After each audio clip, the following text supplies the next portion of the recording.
Hey, what's going on? It's Bill Burr, and it's time for the Thursday afternoon, just before Friday, Monday morning podcast. And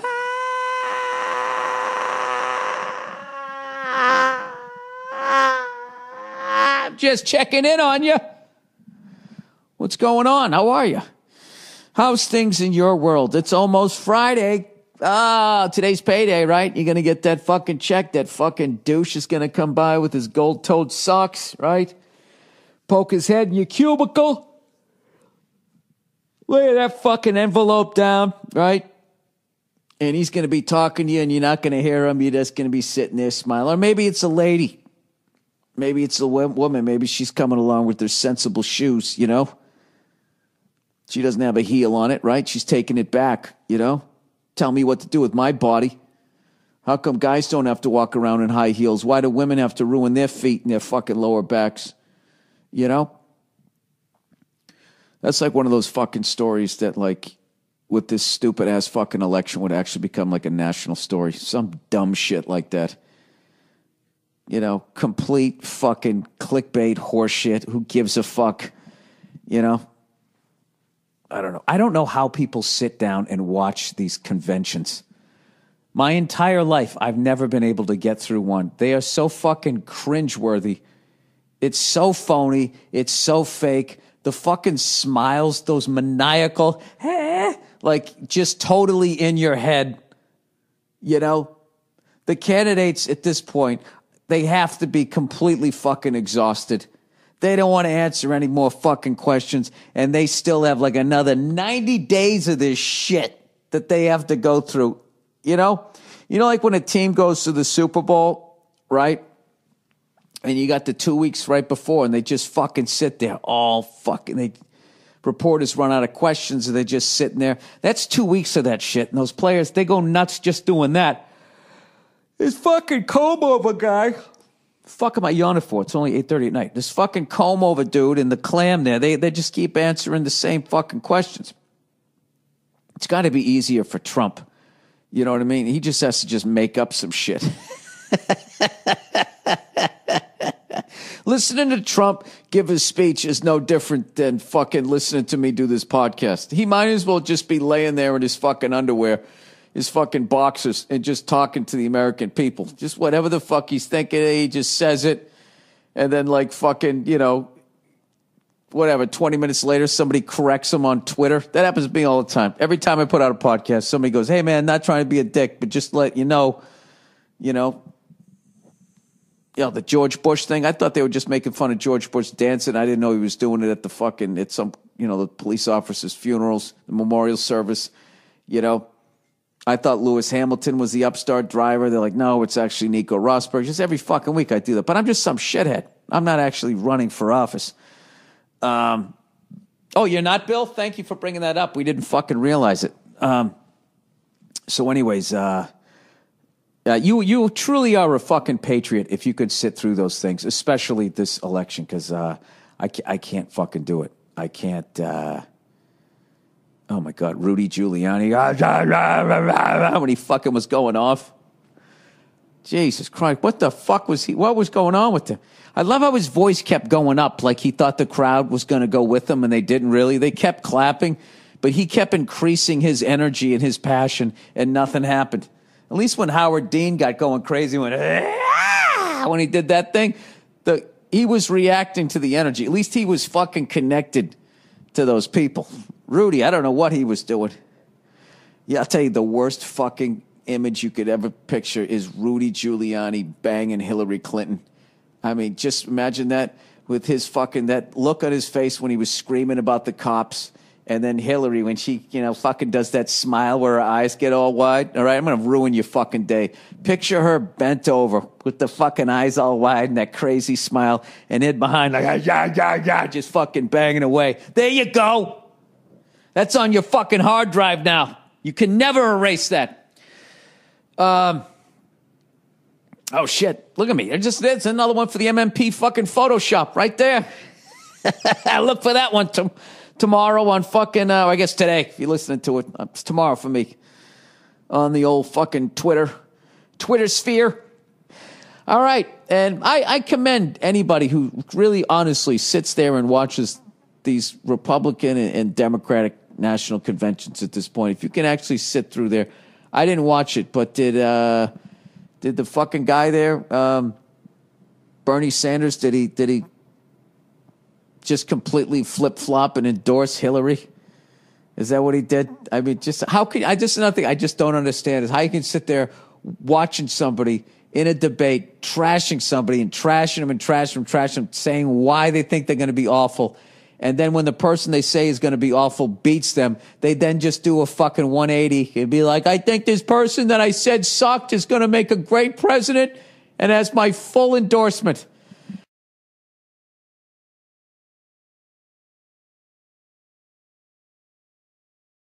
I still can't believe Donald Trump won.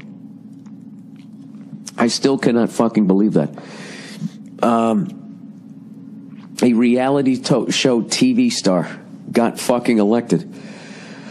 Oh, Jesus, there. Two of the worst fucking candidates ever to fucking face each other, in my humble fucking opinion. But what the fuck do I know? Evidently, I know a lot, considering a lot of the fucking emails I got and all the shit on Twitter. I got a lot of shit for my appearance on Conan, which I got to be honest with you guys, was not a fucking easy one to do. It was the day after the election. Everyone was in shock, I think including Trump supporters. Because I went back east and I talked to a couple friends of mine and they voted for Trump. And I was like, dude, I can't believe that guy won. And they were like, yeah, I can't fucking believe it either.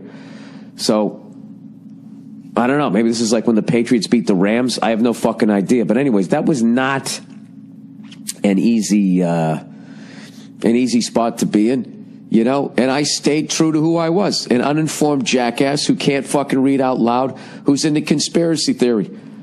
I talked about Hillary dressing up like a yak and fucking people under a mountain. I talked about Trump being a dope and that whole ridiculous shit about building a fucking wall.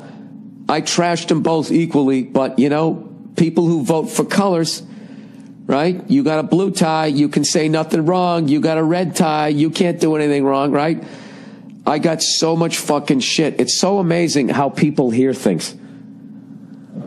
My point in all of that was like, you know, it'd be kind of cool if we all just stopped yelling at each other. All right? All right, if you guys, if you want to hear my fucking theories, this is my theory. Okay, I think Trump got in because of 8 years of Obama and the progressive left. And I think they got in because of 8 years of George Bush. And Bush and Cheney. And I think they got in because of 8 years of Clinton. And I think Clinton got in because of 12 years of Reagan and Bush. It goes like way conservative, and then it goes way fucking liberal, and then it goes way conservative. You know what I mean? I mean, think about where America was, right? When Bush and Cheney were there.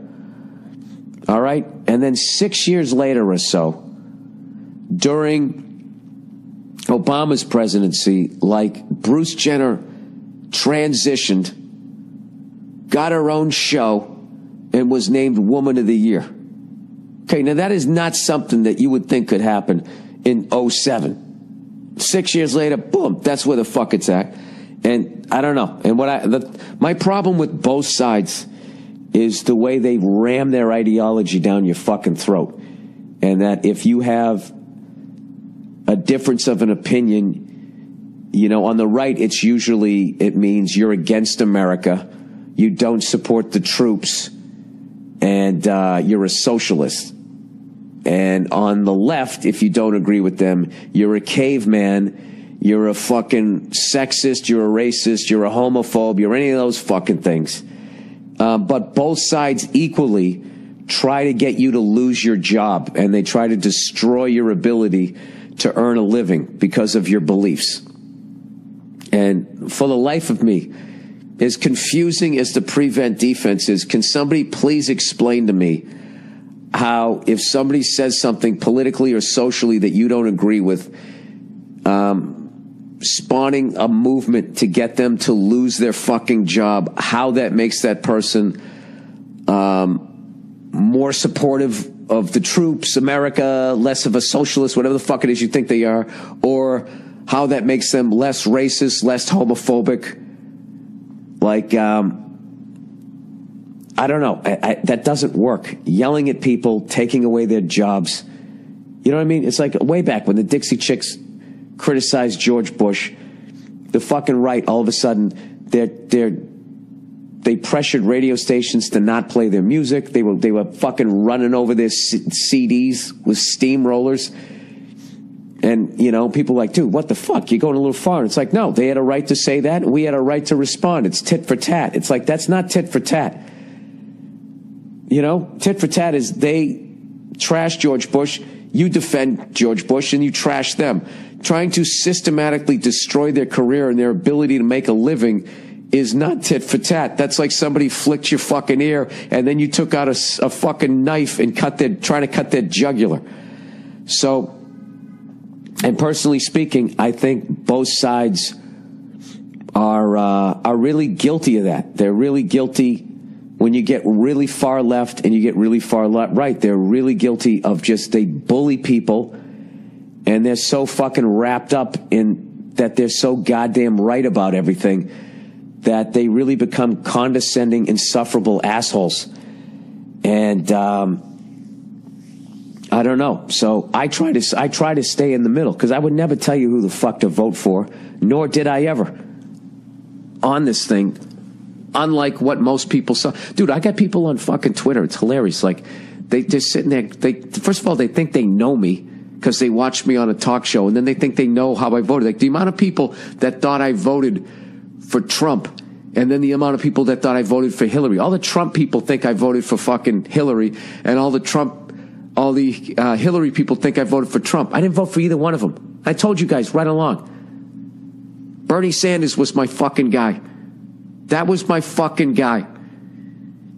And watching him getting boxed out by the media because they felt Hillary had more of a chance, and they didn't give a shit that they were just voting for just more of the same. The only thing I will commend with the right is they got their Bernie Sanders in. I mean, the guy is a fucking shit show, but at least, you know, at least they stuck by their rebel. I wish that they had done that with... I would have loved to have seen Bernie against fucking Donald Trump. I think Bernie would have had a better shot. I just think the Clintons had too much fucking baggage. You know? And even as a Clinton supporter, you know that's fucking true. How little did Bill Clinton talk during that whole fucking time? He didn't talk at all. This is a former fucking president who had a successful presidency. I mean, even though he got impeached for sticking a cigar, lying about... you know, Monica Lewinsky. He didn't talk. Like Al Gore lost to George Bush. You know, he didn't use Bill Clinton. He goes, I got to get the fuck away from you, dude. You're a fucking nightmare. You're a fucking nightmare. You're a political fucking nightmare. And the dude's own wife had to do the exact same fucking thing. I don't know. They had a ton of fucking baggage, you know, and Hillary supporters won't fucking look at it objectively at the same way Trump supporters won't look at that. I mean, I don't know. It's a fucked up time. But I will tell you this, though. The time for screaming and yelling at each other is over, I feel. And it would be nice is if those people who aren't crazy fucking left and crazy right could kind of maybe break bread a little bit. Which I don't think is going to happen because of 8 years of Obama and 8 years of the progressive left becoming word police and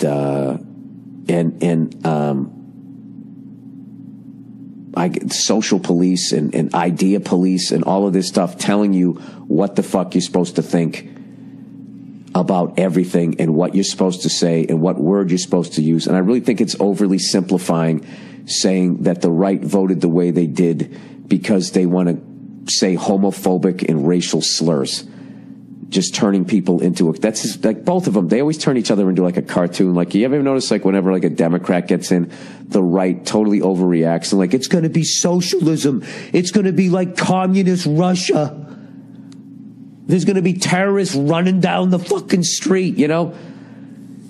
And then whenever anybody in the right gets in, it's always like, this is like Germany in 1935. Every fucking time. They say that every fucking time. I'm not saying that one of those times it won't be fucking true, but they say it every fucking time, and they completely freak the fuck out. And I don't know. And then when they get in, they ram their ideologies down the other person's throat. They have zero empathy for somebody else. They have zero empathy for how people want to raise their kids. And they just, both sides, they just like, we're 100% right, and you're going to fucking take this right down the throat. And I don't know. Each election, I think the pendulum keeps swinging farther and farther. But even if you're not fucking Democrat, you have to be proud of the last 8 fucking years. I mean, at least there was no cigars and pussies. There was no, they have weapons of mass destruction. Oops, we can't find any. Oh, now it's a liberation? There was none of that shit, right? Who knows? Who the fuck? I don't know what's going to happen, but, I'm no comfortable with this result than anybody else, but you wouldn't know that from all these fucking things, these emails. I'll read you, I'll try to get through these next 2 emails that I got. This is classic, like, political shit, how people, like, they just hear what they want to hear, right? So this guy writes me, and this guy is basically, I think, blaming me in a roundabout way for Donald Trump getting in. Because God knows that's the kind of power the Monday Morning Podcast has, you know? Couple 100,000 downloads. I mean, that's it, dude. That's it. I can't believe I don't have Secret Service security right outside my door as I do this. Literally a podcast where I talk about fucking sports 90% of the time. I talk about conspiracy theory. I say I'm an idiot. I can't read out loud. You know, this guy, for some reason, is choosing to ignore all of this. I'm going to say because the person he wanted didn't get in. So here we go. Dear Freckles, I'm no rocket scientist. All right. Immediately going self-deprecating. Neither are you. Okay. Agreed. And I think it's safe to assume the large majority of your listeners aren't either. Unlike you, I would never speak for them. I don't know who they are. Okay. But, if you want to assume that, to continue on with your point, I'll go along with it. Most are like me. Average middle-class person has not done 1 fucking ounce of research for this, but this is how we build points. This is how I build a point. Most are like me. Average middle-class folk who like a laugh twice a week from our favorite comedian. See this? This is laying the groundwork. I feel an overhand right coming.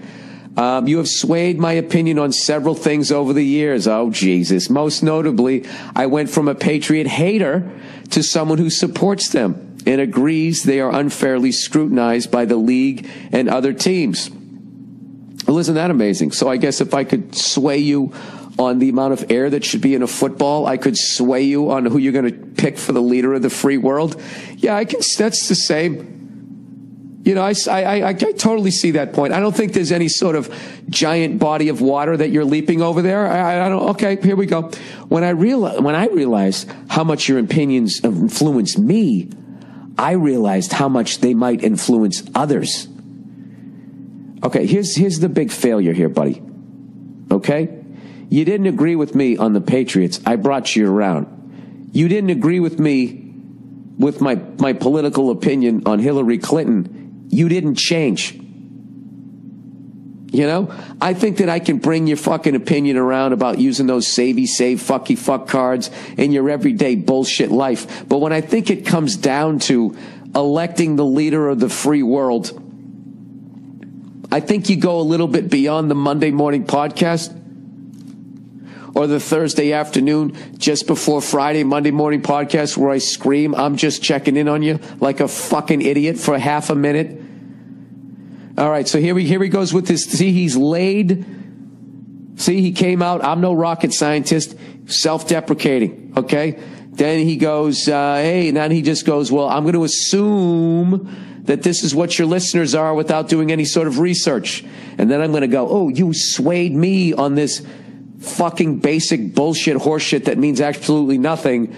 Therefore, you could sway me on something that means, Jesus Christ, dude, you walk through the mall and there's somebody sitting there going, hey, buddy, can I talk to you for a second? This is a self-fan. Look at this. You can spray some spritzer in it, blah, blah, blah, and all of a sudden you buy some little impulse buy thing. Then with your theory, that guy could also get you to vote for who the fuck he wants you to vote for. Anyways, continuing on. When I realized how much your opinion influenced me, I realized how much they might influence others and how these influences might have much larger implications than the NFL. Call me crazy, but it seems like you're going into paranoia now. After your polls said that your person was going to win, and now you're sitting there with your jaw on the ground, and now you're looking for a scapegoat. And here I am, a 48-year-old, bald, pasty fucking redhead. There's an easy target. Let's go after him. I love it, buddy. Let's do it. Fucking tar and feather me. Here we go. You have consistently and foolishly bashed Hillary so much more than you have Trump. Hilarious, right? So much more than Trump. I have an entire chunk of material on Donald Trump, and Trump was so fucking easy, I felt guilty when I was on stage. I did it when I was on Conan about building the fucking wall. How ridiculous an idea that is, how much money that was going to be. I did all of that. I always called him a dope. I always called him a reality TV show star. Didn't even remotely respect him as a businessman. I said I didn't believe that he was a billionaire. I said I don't think that he could get you $6,000 in cash if you gave him 6 or 7 weeks. I thought he was completely leveraged out. I made fun of his hair. I made fun of how he didn't say anything to anybody. He never said anything. It was the most fascinating thing I've ever seen. He would go like fucking, I'm going to do this, I'm going to do that. And someone would be like, how are you going to do that? And he would be like, oh, you'll see. You'll see. I was doing a bit in my act going, I want to use that with my wife. Just make all these outrageous claims about what a great husband I'm going to be. And then when she gives me shit, well, what are you going to do to improve yourself? Oh, you'll see. You'll see. No, you need to tell me. Well, I'm not going to give away my strategies. Then you'll steal them. I did all of that. Right? And then Hillary, I said that she was part of the Bilderberg group. I talked about the Hillary Foundation and how they fucking been living off of that shit. They threw a $3 million wedding for their daughter. All of that type of shit. All of her fucking felony charges and everything, which, of course, all Hillary supporters are like, those were unfounded, they were not proven. Yet, with fucking Donald Trump, 6 or 7 people say that he sexually assaulted them, which I fucking believe. I believe that, too. That girl, when she went, get real, which I also said on the podcast, and I was like, dude, he definitely did that shit. You didn't hear any of this shit, did you, sir? You know why? Because you got fucking blue ties stuck in your fucking ears. All right, let's go. Continuing to blame me. All right. I evidently, it's so much more. I trashed Hillary. The entire election, you have unfairly focused hate on her. And at the end of your tirade, you tack on, oh, and he's a cunt too. You don't seem to realize the influence you have on people who listen to you twice a week, every week. Sir, you've done nothing to prove that I have influence. This is all something that you built in your head when you were hyperventilating that this fucking monster got into the office. All right? And Hillary's a monster too. Okay? And that right there was my, oh, and she's a cunt too. I didn't like either one of these people. And that was my message throughout all of this. Okay? And that's just my fucking opinion, which I'm allowed to have. Aren't I? All right. You most likely influenced at least one voter to vote for Donald Trump. And for that, you should be fucking ashamed. Dude, this is all fucking conspiracy theory. Because you got somebody to cast one vote for the person that I didn't vote for, you should be fucking ashamed. Because I only see the faults of the guy with the red tie, and I don't see any faults with the person with the blue blouse. All right, you are so stupid. Here we go. This is always great to get somebody to listen to your opinion. Usually what you should do, you usually should end with the insult.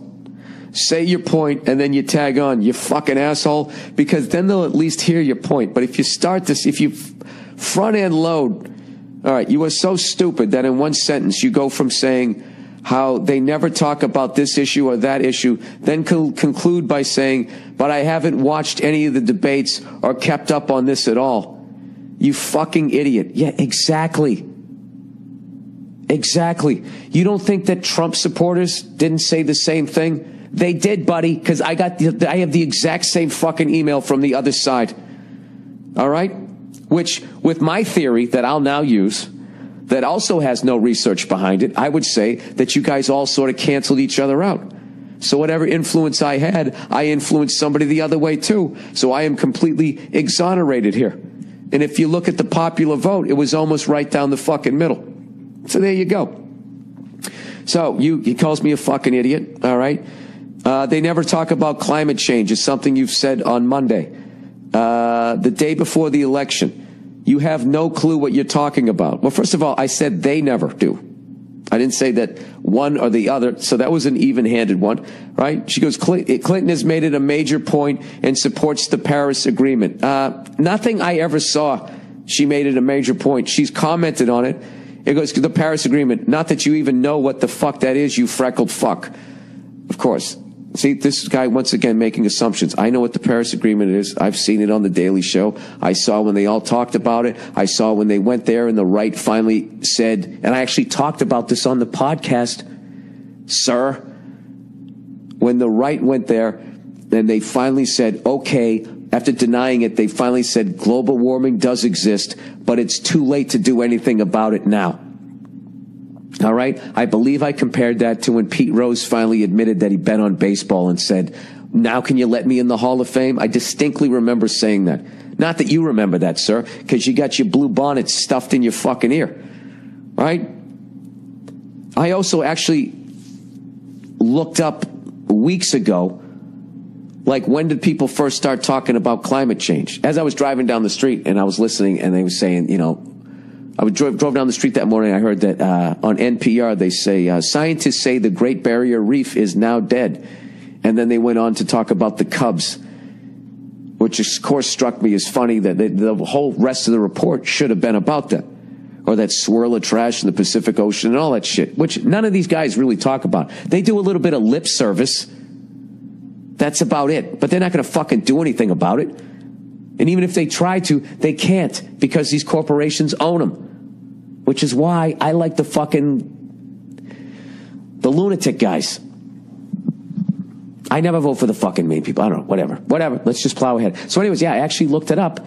And the first time climate change was brought up, somebody had like a theory, before it was even happening, was projecting that if the population kept growing, that the theory was that we would heat up the planet. And they did that in the early 1800s. I couldn't believe it.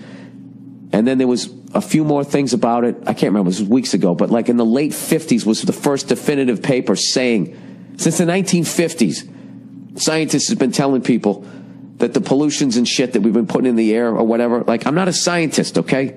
I am just a regular guy, but I read they have known about it or had the attention called to it since the late 1950s.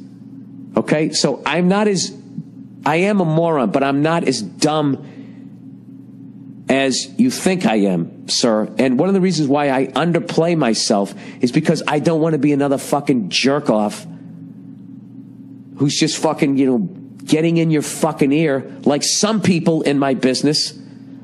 Okay? So anyways, he goes, Trump has said repeatedly that climate change is a hoax that was created by the Chinese. He said it repeatedly. I'm going to look up the internet, see how many times he repeatedly said that. Usually when people say repeatedly, it means it's a quote that somebody said like 7 years ago. One time. All right. And yet you blindly and ignorantly spew your unfounded bullshit. Dude, you just defined this podcast. Why are you acting like this is Meet the Press? He goes, I'm not a genius. Oh, he's back to being humble again. I'm not a genius, as you call me a fucking idiot, all right? I'm not a political scientist. Now he's doing humble pie. He's got his hands up. But I took just a few hours out of my life to research both of their positions on crucial issues and get an understanding of them. Oh, yeah, I never did that. I didn't do that at all. And I'm not the one speaking to thousands of people twice a week. You should truly be horrified at the thought you had anything to do with this fucking train wreck. I love how do you think that Hillary has any responsibility for the campaign that she ran? I mean, from day one, her campaign could not use an unbelievable asset, which was former President Bill Clinton. Because of all of the shit show that guy was, both professionally and in his personal life. Her husband, it was a former president that was wildly popular. She couldn't even use the guy because of all the fucking skeletons in his fucking closet. And together they both had skeletons, It's a very polarizing candidate that you picked. And I thought in key moments, you know, where she really could have come up with something clever to say, she didn't have it. Look, sir, be honest with me. What really gets you into office? Your policy or playing the saxophone on fucking Arsenio Hall? Or not sticking your head out of a tank and looking like a fucking dope? Or getting too excited and going, yeah! I mean, that's the kind of shit that brings people down, more so than anything else. And dude, that's not my fault if you want to fucking blame me for that, but that is the truth. So you can actually win an election like you just saw that fucking dope Trump do without saying a fucking thing, but being good at trashing somebody's fucking shirt, which is basically how he got in. Promising a bunch of shit, not saying what he was going to do, and then go, look at that guy down there, he's fucking clueless, and everybody just laughing. Hillary didn't have any of that. She had no fucking swagger. She just... Dude, I remember when she did that hot sauce moment on that fucking radio show, and the host was going, everybody there was African American, and she goes, what's your favorite, you know, what's your go-to thing? What do you always carry around with you? And she said hot sauce, which evidently was true. Okay? But it immediately looked like she was pandering, and the guy said, are you just trying to pander? Sounds to me like you're just trying to pander to black people. And rather than just saying like, no, man, I like it, I've been blah, blah, blah, blah, she goes, is it working? I mean, that right there, why the fuck would you say that? Why would you say it? And when I saw her say that, I assumed, I said, she is pandering. And then people were going like, well, actually, it's true. And then I looked it up and I go, oh, it is fucking true. But still, this is the thing. If I was really into fucking hot sauce and I was fucking running and I was on an all-black radio station, I wouldn't have brought it up. Because it would have looked like pandering. And then if I did bring it up, sorry about my voice, I sound like I'm going through puberty here. Even if I did brought it up, then I would have been honest about it. Been like, no, I know it sounds like I'm pandering, but there are some crossover things. I actually really enjoy it. So, you mean she has to take some sort of the responsibility that, you know, she couldn't beat this fucking nitwit. All right, over 300 of the top economists, I'm not saying that she's not an evil cunt too.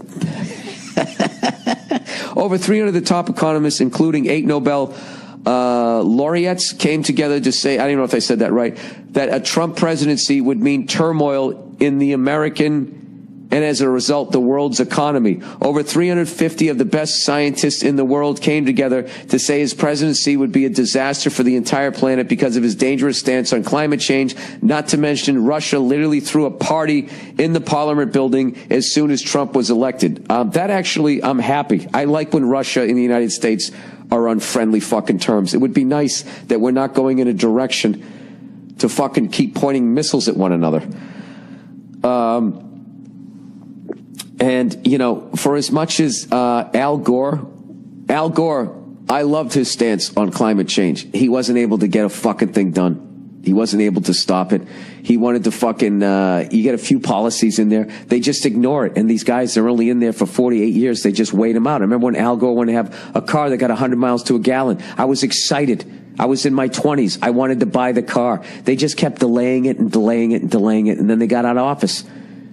Al didn't beat Bush, and then they just scrapped it, and it was fucking over. And that's what they do, because they don't give a shit. They don't give a shit.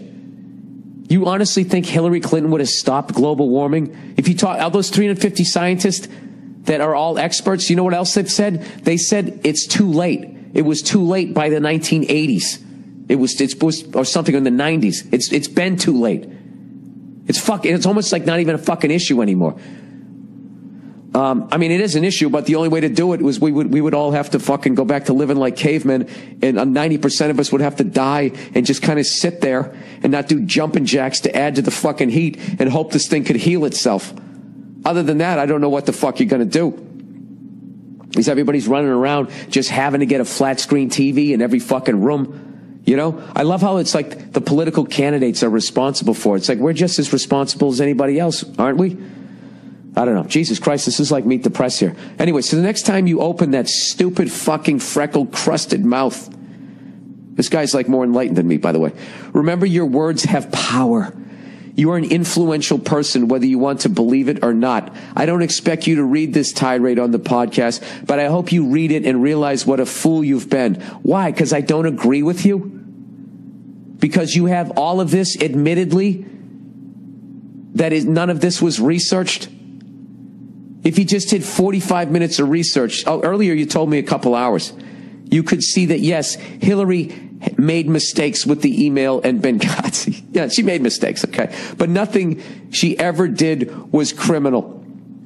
Exactly. All right, well, Trump, he made some mistakes with women, but none of it was ever criminal, or he would have been fucking in jail, right? He would have been brought up on charges, right?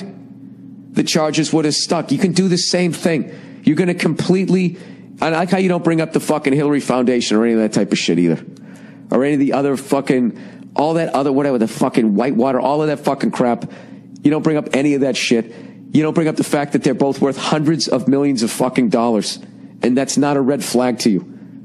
These down-to-earth Democrats who are men of the people, they're worth a couple $100 million. The presidency pays $500,000 a year. How do they do it? And don't give me that horse shit about they give political speeches.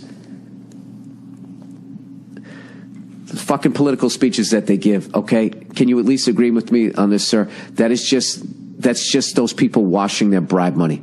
Those are the people that put him in office, and then they go back and they give a speech, and they give him $300,000, $250,000 to fucking speak there for him. Give me a fucking break. All right? All right, so that's his fucking thing. So he thinks I'm a moron, and I got Trump to be fucking elected. Okay, now here's somebody exact opposite. Bill, you really are uneducated on Trump. Bill, you need to run away from the progressives. This person thinks I'm a progressive liberal.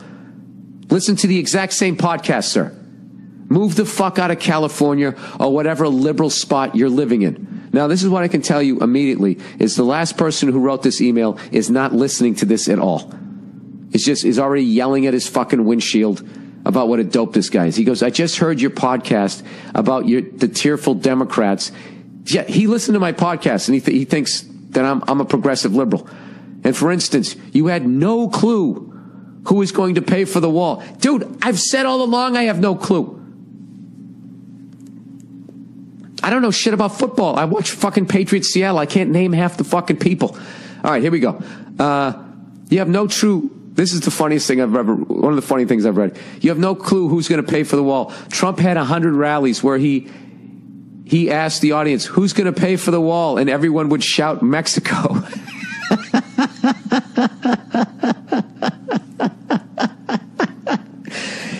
Do you realize, sir, that all you were doing was just repeating what he said was going to happen, but he never said how he would get Mexico? Sir, just imagine you didn't like your next door neighbor, okay? And you were sick of him cutting across your lawn or whatever the fuck he was doing. You know, cutting across the corner of your lawn and making the grass go flat, and you were fucking sick of it. Now, let me ask you this. Let's say you decided to build a wall and you decided that he was going to pay for it. How would you go about doing that? Exactly. Now, let's move it up to a fucking country level. So we're going to build this wall, and we're going to, how is he going to make Mexico pay for it? And if you tell me it's only a guess, because as far as I watched, he never said how. Economic sanctions, you're going to pressure them into fucking doing it? Okay, anyway, so here we go. How is it that those mobs, great word, dude, are more educated than you?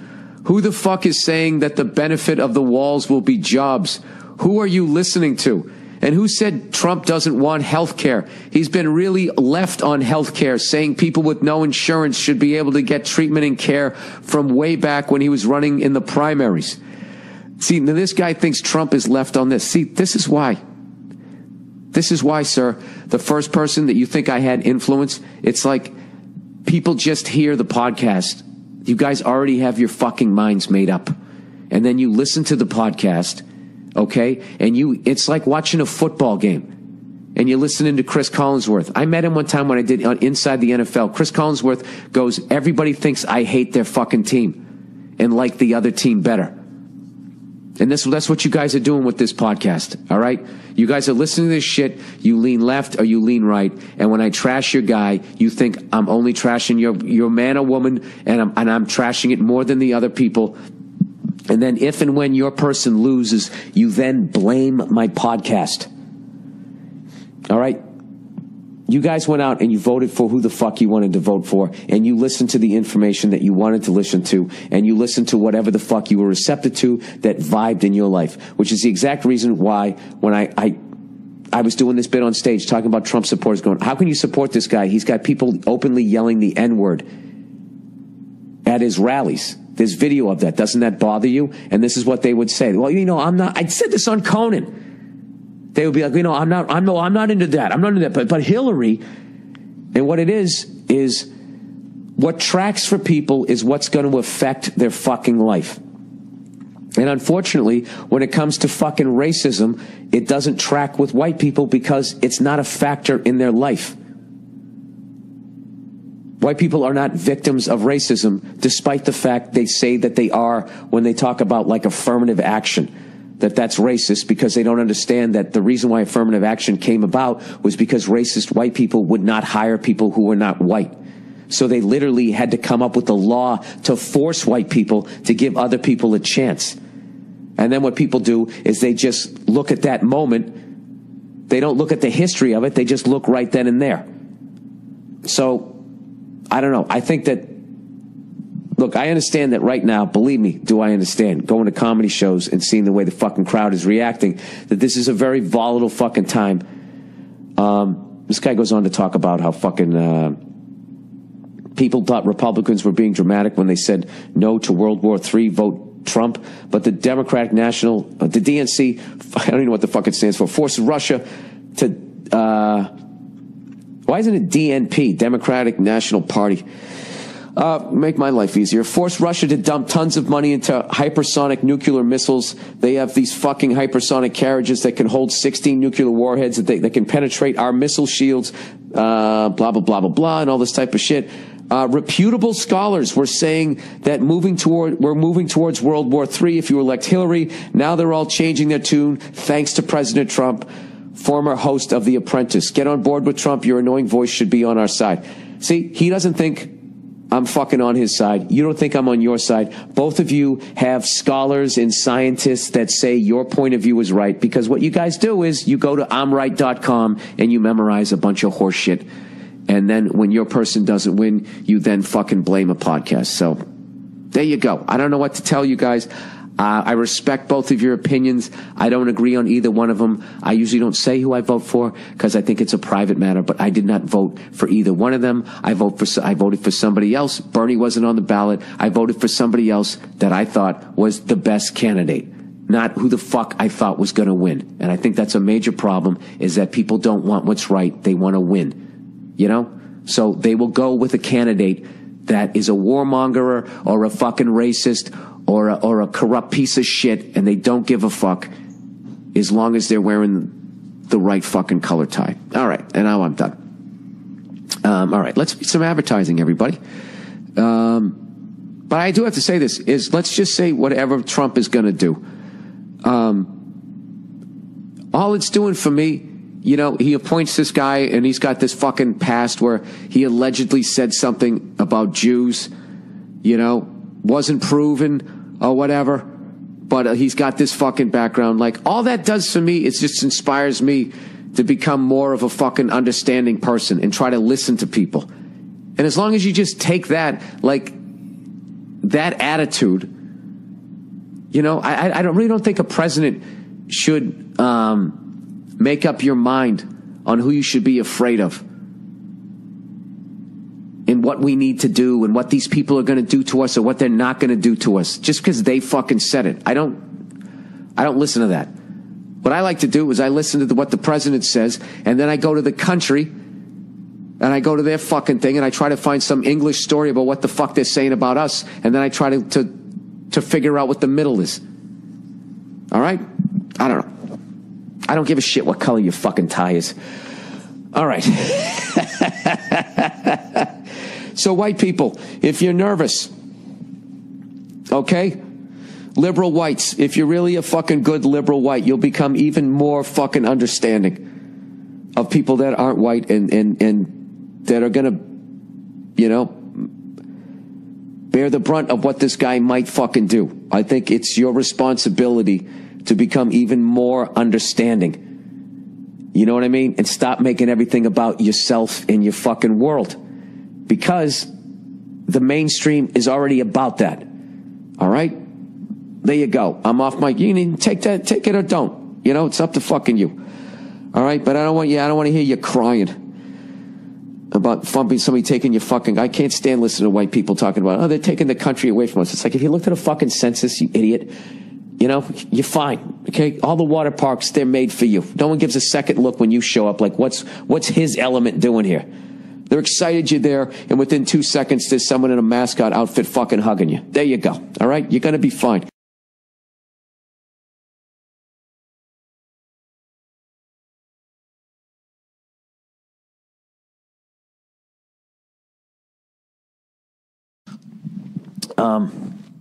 Breaking news, Trump and Obama meeting at the White House. Look at this fucking lady. Just moving her fucking arms around, talking. Shut the fuck. I mean, I got a lot of nerve telling people to shut up. This is, you know something,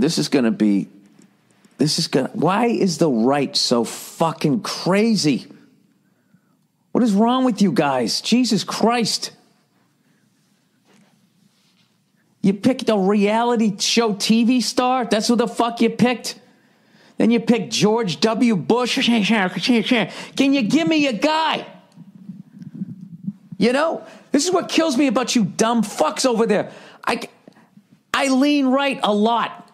I lean left too. Sometimes I'm liberal, sometimes I'm conservative. But for fuck's sakes, can you get me a guy that can give a speech? You haven't done it since Herbert Walker Bush. He gave a great speech. I like that guy. I had no fucking beef with that guy. Now I'm going to go from for fucking 8 years, right? I didn't like everything that Obama did, but you have to admit, even you fucking racist cunts got to admit, that guy was phenomenal speaker. Phenomenal speaker. He's fucking hilarious. He wasn't an embarrassment to hear the world talking. Now we're going to have fucking Trump. Jesus Christ. It's unbelievable. I got a lot of nerve because I actually like Bernie Sanders. Watching that guy give his speech, Jesus Christ, it was like he was at a town meeting. His fucking hands flapping all over the place. You know what? I don't know if there wasn't a right choice in this one. There really wasn't. All right, now the Marines. Look at them. Those are the two best guys in the world. How do they got to have, now how the fuck do they do that? Where they face each other, they pause for a second, right? And then at the same time, they both fucking, they salute. You know what I mean? It's like, you ever listen to Led Zeppelin and then they all just fucking, they're playing, and then the song just stops and then they come back in again, and sometimes it's on time, sometimes it isn't. It's because, you know, somebody just, it's a look. They give somebody a look and then boom. You look at these fucking Marines, they don't give each other a look. They still brought their fucking hand up at the same time. There's got to be some sort of Marine little wiggle with an eyebrow. Granted, we are like 40 yards away with the camera, and then I'm sitting in a fucking hotel room.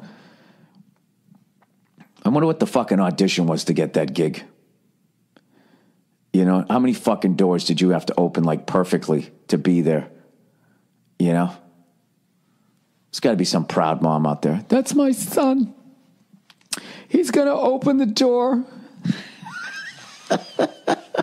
When was the last time a president with a toupee was president?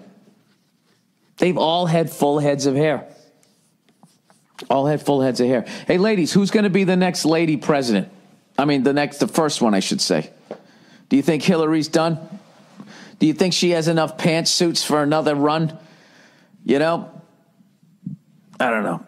I just hope she goes to a chiropractor and gets her fucking neck fixed, because I don't know. She was like a baby. You know, when babies can't hold their heads up? She kind of was fucking flopping all around. I love the pantsuit, though. You know what I mean? If I was a fucking chick of a certain age, you know what I mean? I had the kids already, you know? I shut down the park, if you know what I mean, you know? Hot flashes are over, right? Wally World's closed for renovations, you know? Then you got to rock the fucking pantsuit. You got to get the shorter fucking hair. Like, I don't give a shit anymore, you know? My husband's old. What's he going to do? He ain't going anywhere. And you go out, right? You get the Ellen DeGeneres haircut. You go out and you get a fucking pantsuit. Walk around in some flatties. For once in your life, you're fucking concerned about your own comfort. You know? Oh, man. You know what? If I was Hillary, my next fucking move is, you remember when Johnny Carson had his own line of fucking sport coats? I would have my own line of fucking pantsuits, right? But you get people like Rihanna, people in the prime of their fucking life that like walking around half naked, and they somehow, you know, they somehow turn the pantsuit. Who the fuck is good looking enough in their 20s to make the fucking pantsuit come back? You know? I don't mind the pantsuit. When I was coming up, the fucking, you know, Rhoda had them, Mary Tyler Moore had them, you know what I mean? And they were fucking young broads. So I was sitting there as a little fucking fireballed fucking freckled jerk off, and I would watch all of those fucking Charlie's Angels. They used to wear them. Farrah Fawcett killed the fucking pantsuit, but the pantsuit back then was sort of like their version of the John Travolta suit. You know what I mean? It was just a bunch of rayon and no condoms in the 70s, and that's how we ended up where we're at. That's why the fucking roads are so goddamn filled up. Oh, Jesus. The sound down on MSNBC right now, just looking at the looks on people's faces. I don't know why this shit is so funny to me, because I am not thrilled with this guy being president, but seeing people disappointed and crying on television, you know, past, obviously, if somebody they love died or something like that, I don't laugh at that shit. But like I told you guys, way back in the day when The Biggest Loser was on, and those fat people would just start crying about how they couldn't stop eating hamburgers and shit. It just fucking always, I mean, I wanted them to lose weight and shit, but there's something fucking hilarious about people crying. Adults crying. I don't know why. It's probably me being a walled off, you know. I'm not that fucking walled off, right? I can get choked up with the best of them. But if I did it, you know, I expect people to laugh at me. This is when you know you have too much news coverage. I'm sitting here watching this Marine opening and closing a door, and these fucking nerd guys from the press keep walking in and out of the shot. Look at this. There's a lady right now. She's backing up to take a picture with her cell phone of I don't know what. Now the Marine's opening the door. She walks out. You know what? It was actually great that she was in there just to see who the fuck just walked out of the place. What was that, like his cousins or something? That's such a weird gig. Does that mean you're a good Marine? That they make you like the fucking bellhop of the White House? You know, at the end of the day, I mean, you went through all of that fucking training. You can snap somebody's neck, right? You can fucking shoot somebody from 200 yards away. And then, what's your detail? You're going to open and close the back door at the White House. And then what? Nah, that's it. You're going to be dressed in your formals. You're going to have your whites on, and you're just going to stand at fucking attention. Dude, there's no way that anybody can do that. There's got to be like 2-hour shifts. How long can you just stand there that fucking straight? Yeah, but he's also got to be if some lunatic comes fucking running up this. Remember that guy jumped over the fucking fence and just ran up? And he actually got into the fucking White House? That was unbelievable. That's when I really realized like how not important the president was. You know, once again, they don't even lock the door.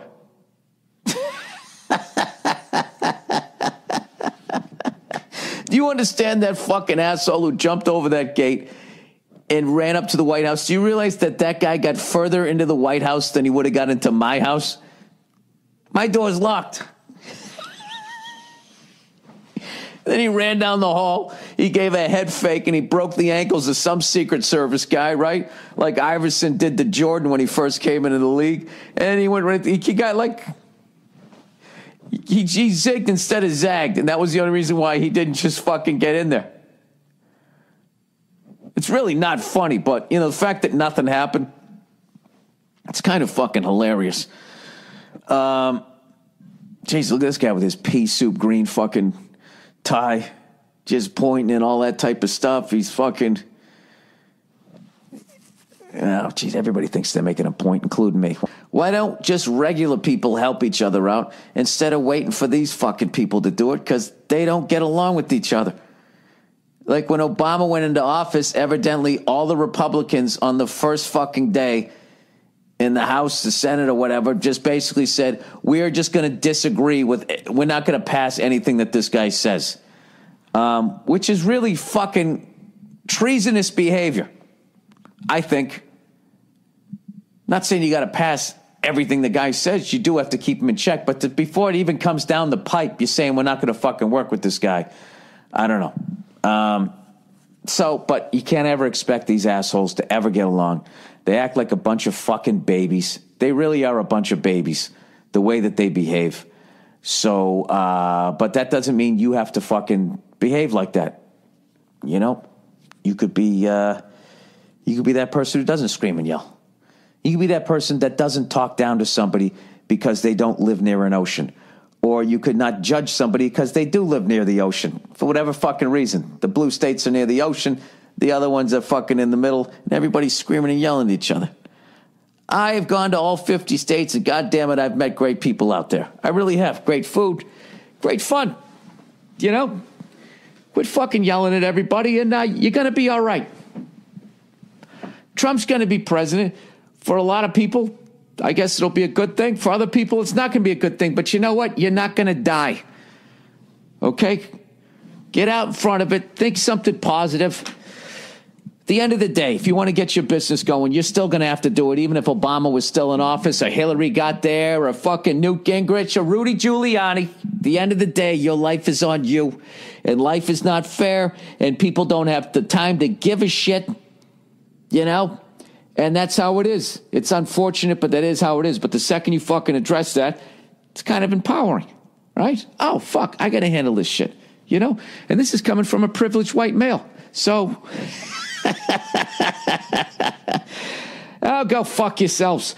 All right, that's it, okay? You're just trying to say shit positive. People, oh, what about this? What if this happens? All right, well, then quit. Quit. Move to fucking Canada with Cher. See if anybody gives a fuck. Anyways,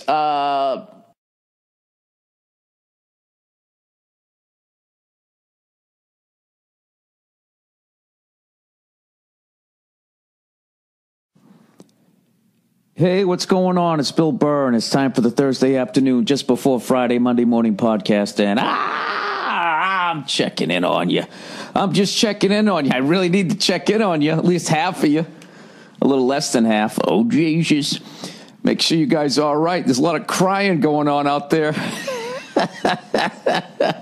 Jesus fucking Christ. I've never seen so many fucking adults crying in my life. What is with all the fucking crying? I get it. Your person didn't win, but Jesus Christ. You're making the left look horrible. Oh, I'm going to Canada. I love this shit where people are like threatening, like Cher. Cher goes, if Trump wins, I'm going to go to Canada. It's like, who gives a fuck? You know, I didn't even know you were still here. Look, I'm not saying I'm happy. I wasn't happy with either one of these people, all right? But the level of fucking arrogance of celebrities during all of this shit was just at such a whole other level. Do you realize how fucking arrogant you are that you're making this, you're threatening that if your candidate doesn't get in, you're going to leave the country, and your ego is so fucking big. You think somebody's going like, well, I want to vote for Trump, but if he gets elected, we lose Cher. I got you, babe. The fuck out of here. Her and Barbara Streisand. Really? You're going to leave fucking Malibu to go live in Manitoba? Really? You fucking... Go ahead and do it. I'll give you $40 for your house. That ought to get you 9,000 fucking acres up there. Go ahead. Go move up to Yellowknife. The dumbest shit.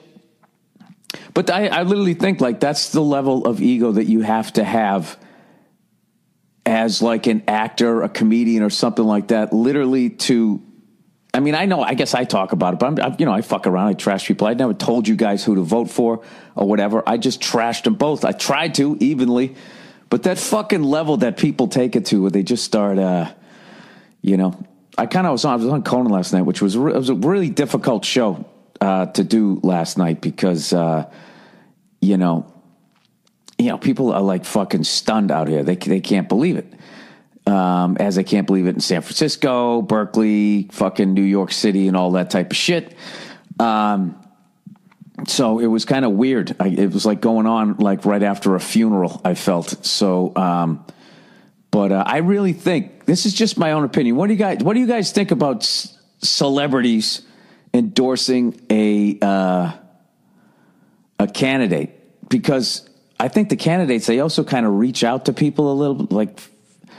I've never understood that. Like, why would I be like, who are some of the people, some of the fucking people that have done it? Like, I just don't understand. It's, I was going to vote this way, but the guy from My Three Kings told me to do it, or the movie where he tries to get the Sky Miles. The guy who did the movie about this guy getting the Sky Miles is telling me this should be the person to lead the free world. I got a lot of feelings on gun control, but let me check in with Sean Penn first, see what he has to say.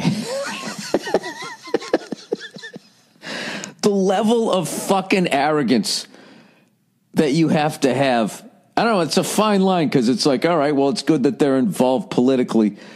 But like, there's a lot that once you're famous, then they're actually going to put a camera on you. And then you're going to start talking. It's the same thing. It's when you become a huge fan of your team. You're a big fan of your team, right?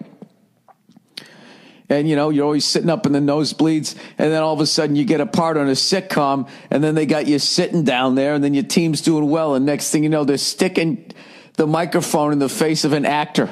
Right? To be or not to be. Hey, what do you think Buffalo has to do here in the second half? Well, I'd like to see him checking down a little bit. It's like, I don't understand.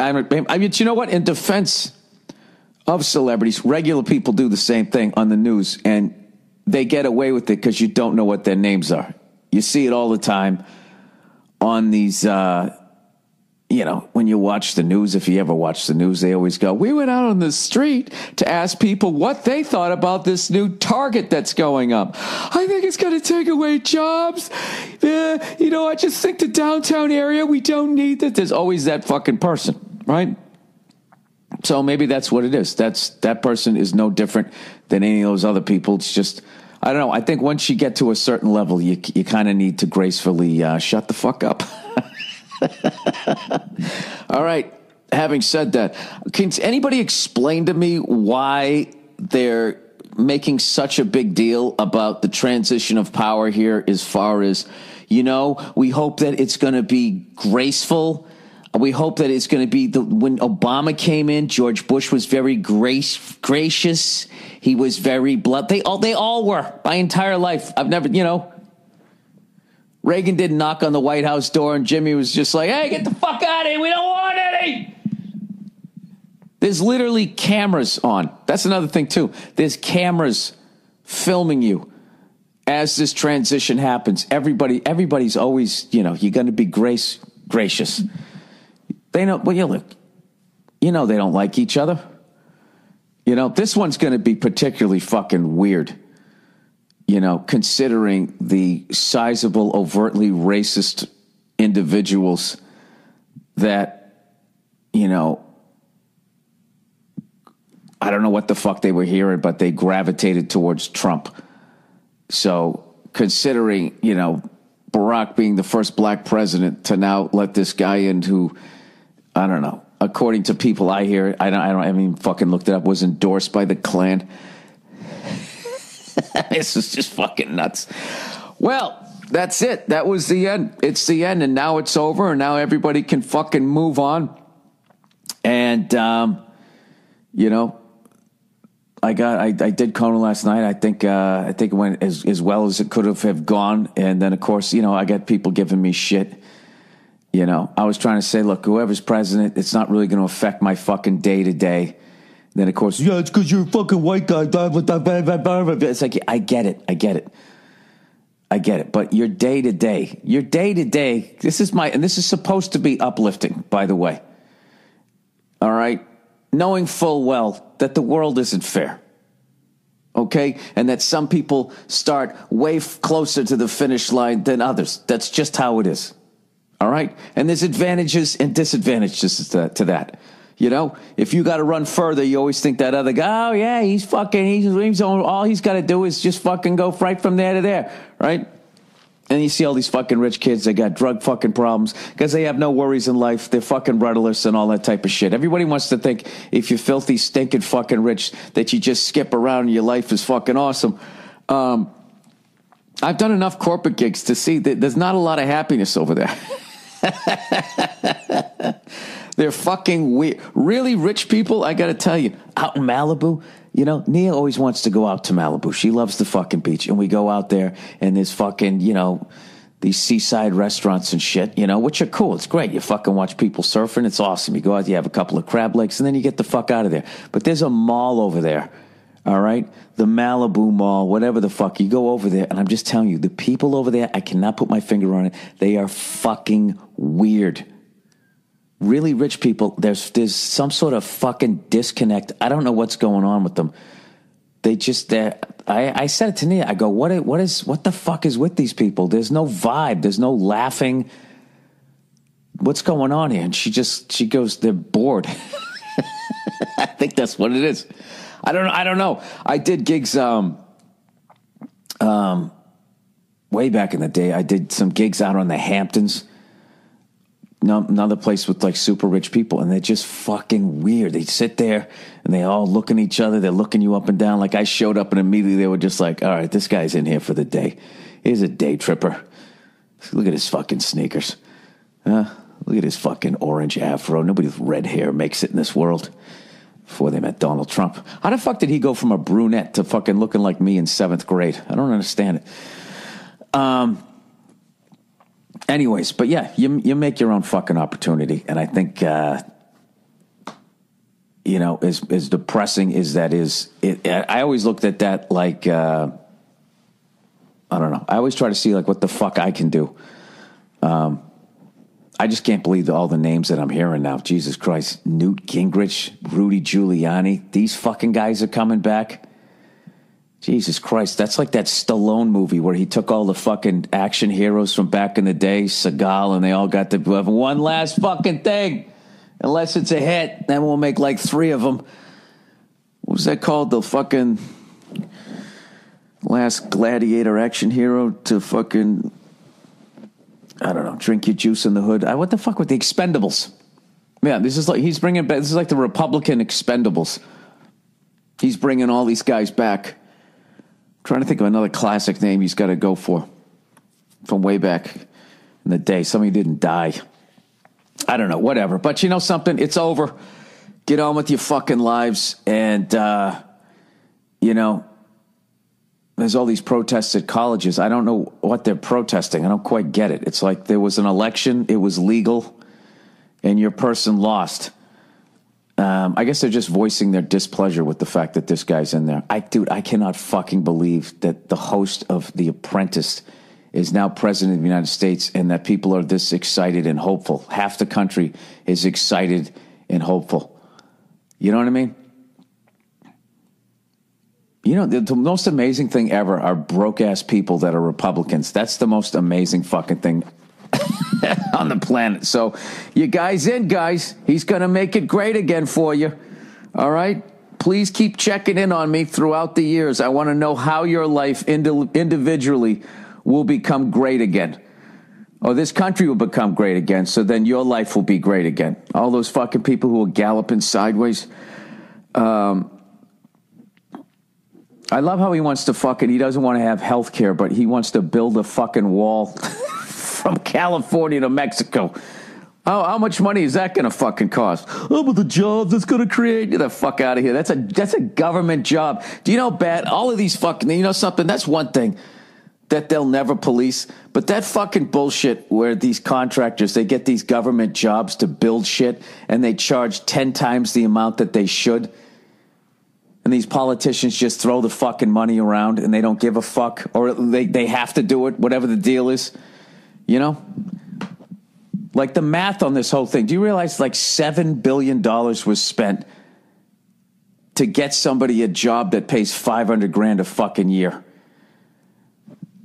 You know why? Because I bet it was a bunch of people that build forms, foundations and shit. That's what, they were like, oh man, I got to get that. I got to build the wall, man.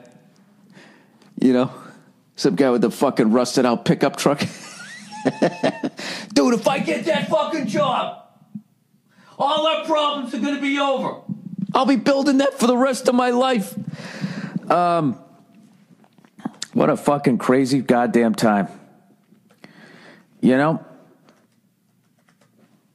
Everybody wondering how the fuck this happened. I think you know what it is people are still digging out of what happened in 2008. And it would have been nice if one of these fucking pussy politicians would have said something about the fucking bankers. I don't know. We will see what happens. But, yeah, boy. Oh, I'll tell you, what was great, though, was when I went to go to the to vote, I fucking I looked through all the fucking propositions, everything. I filled it all out like a fucking old lady. And I went in there, and I was just like, bing, bang, boom, boom, boom. I blew through the whole thing, knew exactly what I wanted to vote for. I actually felt mildly informed this time. So... he just showed up in his own fucking plane. This guy's a gangster. Literally, we shall see. You know what's funny is my wife had on MSNBC. By the way, you know what I was doing during the election? I just kept flipping back and forth to like if whoever was losing, I would start watching them. I would put on like CNN. I had on Fox at first in the beginning. And once they started looking like they were winning, and they were surprised. Then I went over to the CNN thing. And then I went down to the Comedy Store and did Doug Stanhope's live podcast. And that was the most amazing election I've ever fucking seen. It was riveting. 4 hours. It never got boring. And as much as I don't like Trump, I didn't like Hillary either. I have to say, watching people crying, white people. I say white people. If I see somebody of color crying, I'm like, oh, Jesus, this is brutal. But just somebody white crying, it's like, I'm still white in America. There was just something funny about that to me. Like people hugging and stuff. Blew my mind how many people just still look at Hillary Clinton like she's not a complete dishonest piece of shit. And like the best I could get anybody to say is like, yeah, but they're all like that. All right. Are you guys done? I'm done. Enough with this shit. All right. Let's watch the gracious. The Obamas, they shook hands. They were very gracious. And this is what makes the United States the United States. This peaceful passing of power, and this is what makes the Americas the United States of America. I don't know why this is like such an amazing fucking thing. This is just a different head that's owned by the same, fucking 20 corporations? Oh, Bill, with your hacky conspiracy theory. But isn't it? Isn't that what it is? Well, isn't it? Anyways, let's move on, everybody. Let's move on to a little bit of bread and circus there. So guess what just went on sale, everybody? As of yesterday, promoted it on the Conan show, Conan O'Brien show. The 5th annual Patrice O'Neill Comedy Benefit, as always, at the New York City Center. Tickets are already on sale. Once we pay for the house, all the money goes to his mother and his family. And it's been such a great event that we do every year, and has had an amazing effect on people's lives that he loved. It's been a great thing, and as I've said year after year, the reason why we do it every year is because I always hate when somebody passes, and it's just like you do like that one fucking benefit. Like, okay, here's a sack of loot. I hope this will last you for the next 60 fucking years. we all love Patrice so much that we all decided that we were going to do it every year and make sure that we continued to take care of the people that he was taking care of and the people that he loved. So it is a great cause. It is 100% honest. It's something you can get behind. None of the comedians are going to be dressed in pink. None of that shit. You know, it'll be a great thing. And I'm also doing the Come Home benefit with Dennis Leary, Cam Neely this weekend. And Jesus, did fucking Billy Redface buy some cigars? Holy fucking shit! I've never smoked these before, but I'm not going to tell you where I got them. I'll see. I took a picture of them here. I actually left them down in the fucking humidor there. Dude, why is this fucking phone so difficult with me? A reality TV show star, people, with an orange toupee is now going to be the leader of the free world. That's what you did, and half of the country feels good about it. I can't fucking believe it. Oh, Jesus. You know what it is? It's just none of it is really that funny. It's just not funny. The whole thing was just fun. How the fuck... Hey, on the right and the left, people, how the fuck did we end up with those two? How did that happen? I just kept thinking back, but like all the fucking candidates just stunk. God, they stunk. Look at that cutie pie in her camel hair coat. The fuck is she doing? What are you talking about? Sorry, I got on MSNBC here. Where the hell's the goddamn camera here? All right, there it is. There it is. Okay, it's... fuck, it's a blurry goddamn picture. I'm all old. Hoyo del... fuck. I can't read it. I took a blurry picture of it. Then I thought if I zoomed in, it would somehow get better. Wait. Sorry again. The fuck is it? Oh, there it is. Okay. Hoyo de Monterrey... No, Monterrey, Siri La Jolla. Apologies to anybody Latino listening to this. 56 ring gauge. It's like a fucking 2-hour smoke. I got a fucking box of those goddamn things, and I'm bringing it to Comics Come Home, and I'm hoping there's going to be some cigar smokers there. It's going to be such a great event. Going to be a great event. So, anyways, I have not been paying attention to shit. Been editing my new fucking special, and I'm probably going to add another fucking stand-up date while I'm out here as I'm waiting for my kitchen to get done, which still is not done. It was supposed to be done by now, but then, we ran into the cloth wiring. So, and then the place we were staying at, the haunted fucking house, the person who owned it came back, so now we're in a hotel. And it has a little kitchen, right? So I keep saying to Nia, it's fucking hilarious. It has this little kitchen, and it has pots and pans, but it has no spatula, had nothing that you could fucking cook with. It's hilarious. They just had, like, the pans. And so I was like, oh, I see that fucking game plan. They're going to act like there's a kitchen, and they're not going to give me any fucking shit, They're going to have a couple of props. This looks like a goddamn, like, sitcom kitchen. They got a couple of glasses up front, and then there's, like, nothing else. Even, like, the cereal bowls are, like, so fucking shallow. It's like a deep plate, You pour a little bit of milk in, it's already going over the sides. So I drove back to my house and got all my fucking tongs and spatulas and all that type of shit. And now I'm viewing it like I'm going to try to beat them at their own game, right? Because, staying in a hotel is fucking expensive, right? So Nia keeps wanting to order goddamn room service. And I keep saying to her, I was like, Nia, every time we eat in the kitchen, all right, the terrorists lose. Okay, this is a victory for us. I have not enjoyed food the way I have. When you're in a fucking hotel and you actually buy food, and start cooking up. I made eggs the other day, right? Simple shit. Just filling myself up. I still got that fucking elk that Rogan gave me. I made a little American chop suey with that shit. And I don't know, my wife, she's telling me, right, let's go downstairs. I'll meet you downstairs, They just love, like, women are hilarious. They just love the whole scene, right? Oh, they got like a fountain down there, and you sit in a sunny area, and they have like a little tent. It's nice. Why don't you want to come down? They just wear you down. And you're just like, because it's like fucking $9 zillion for fucking eggs. I know, but it's nice.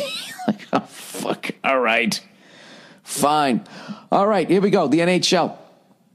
This is what I was trying to get to. We got the Columbus Blue Jackets over there. The Boston Bruins. Maybe I can finally watch a fucking game.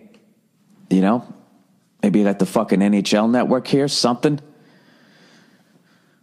I don't fucking know. I don't even know who the fuck's on our team. All I know is our first line. As far as I remember was Marchand, Berge, and Pastrnak. And I don't know what the fuck else is on the thing. Bruins forwards, D. Moore. No idea. Patrice Bergeron. Backers we had last year. David Krejci, Brad Marchand. Bolesky's back. Nash, I don't know who the fuck that is. Jimmy Hayes, Ryan Spoda. T. Schaller, no idea. Pastrnak. Zarnik, no idea. And I don't know anybody else. We got Miller, Chara, McQuaid. Okay, both Millers, Krug's back. Both Millers are back, Krug's back. McQuaid, Chara. I don't know, dude. We never fucking recovered, man. Whatever that fucking move was to free up all the salary cap money, I mean, we just basically imploded the team. We're 2 years into this shit. I don't know. It just seems like it's the same as like last year as far as like the level that we're at, where we're going to, I don't know. Joe Bartnick said it best. He goes, you did the worst fucking thing you could do is you missed the playoffs on the last day. So you lost all the playoff revenue, and then you didn't suck. So you could be like fucking, Toronto and have a shot at someone like, Austin Matthews, you know, whatever the fuck are you going to do? As long as the Canadians don't win it, I'm happy. I'm a happy fucking guy. All right, let's read a little bit of advertising here, and then I'm going to give you my predictions for a Trump presidency. What's going to change, how he's going to make it great. He's going to make it great again. All right, Legacy Box, everybody. This is this is the greatest fuck in the world, the Legacy Box. No, Legacy is like passed down, right? He's a legacy. All right, when was the last time you watched home movies, your home movies? If you're like most Americans, there's a box in your closet of videotapes, film reels, and photos that don't get watched or taken out. Worse, they are actually deteriorating. Introducing Legacy Box, a simple and affordable way to get your recorded moments digitally preserved on a DVD or thumb drive. Here's how it works. Load Legacy Box with your old tapes, films, pictures, and audio recordings and send it back. You'll get them back in a couple of weeks on DVD or a convenient thumb drive, ready to watch, share, and relive. That's pretty cool. Just make sure if you did a personal porno, you don't accidentally send that. Legacy Box takes care of everything and provides updates at every step of the process. That's why over 250,000 families have used them. The Huffington Post, Boo, Parents Magazine, USA Today, and The View are all talking about Legacy Box. Even Disney has trusted Legacy Box to digitize their media. And for a limited time, go to legacybox.com/Burr to get 40% discount on your order. That's legacybox.com/Burr. One more time, legacybox.com/Burr. With everyone gathered for the holidays, now is the perfect time to share all those old photos and cassettes and home videos. Go to We got it! legacybox.com/Burr to get 40% off your fucking discount on your Legacy Box. Did I mention it's Legacy Box? All right, Joe Rogan's company, everybody. On it! On it has a new product. It's called emulsified MCT oil. MCT oil is one of the fastest sources of clean fuel for the body and the brain. It's one of the best ways to power up your performance or kickstart a weight management program. There's lots of MCT oil brands out there. Are there? I've never heard of it. But there's none like emulsified MCT oil from Onnit. Available in 3 delicious flavors. Oh, the Billy Redface flavors. Coconut, vanilla, and strawberry. Coconut head, vanilla skin, strawberry pubes. Emulsified MCT oil mixes like a cream easily in your morning coffee without the need for a blender. No mess, no cleanup. You can even mix it into your favorite foods. Right now, if you go to onnit.com/Burr, you can get Onnit's emulsified MCT oil for 12% off. That's Onnit, ONNIT.com/Bill to get emulsified MCT oil for 12% off. And for any reason, if you don't like it, they'll give you your money back. No questions asked. You've got nothing to lose. Go to onnit.com now and get on it. All right. Oh, Jesus, one of our favorite. Look who's back. It's old Zip. Recruiter! Are you hiring? Well, are you?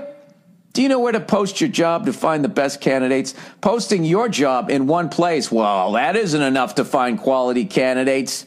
If you want to find the perfect hire, you need to post your job on all the job sites. And now you can. With Zip.